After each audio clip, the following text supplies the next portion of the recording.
अंधारात मिळालेला प्रकाश. पावसाळ्याचे दिवस होते. गावात जोराचा पाऊस पडत होता आणि अचानक लाईट गेली. घरात शांतता होती. मी बाहेरच्या ओट्यावर शेजारच्या मुलीसोबत बोलत होतो. थोडंसं हसणं खिदळणं जास्तच झालं आणि अनाहूतपणे दोघं जवळ गेलो. दुर्दैवाने त्या अंधारात हे दृश्य घरच्यांच्या नजरेस पडलं. आई घाबरली पण काही बोलली नाही. मात्र वडिलांनी शांतपणे मला खोलीत बोलावून घेतले. मला वाटलं आता रागवतील, मारतील, आता माझी खैर नाही. पण ते फक्त समजूतदारपणे बोलले. ते म्हणाले, बाळा, जवळीक ही चुकीची नसते, पण वेळ, जागा आणि उद्देश योग्य असावा लागतो. भावना असणं स्वाभाविक आहे, पण त्या भावना योग्य मार्गाने व्यक्त करणे हाच खरा माणुसकीचा गुण असतो. पावसात जसं पाणी गढूळही असतं आणि शुद्धही, तसंच आयुष्यातले निर्णय असतात.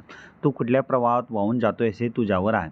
आज जे घडलं त्यातून शिक. विश्वास ही गोष्ट तुटली की पुन्हा जुळायला वेळ लागतो. पण आज मी तुला शिक्षा देणार नाही, कारण मला वाटतं तू समजूतदार आहेस आणि ही चूक तुला आयुष्यभर एक धडा देईल.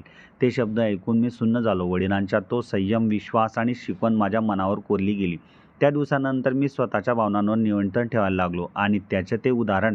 ताकद म्हणजे कंट्रोल नव्हे तर समजूत. मी मनाशी घट्ट धरले त्या एका अंधारात मला आयुष्याचा खरा प्रकाश मिळाला.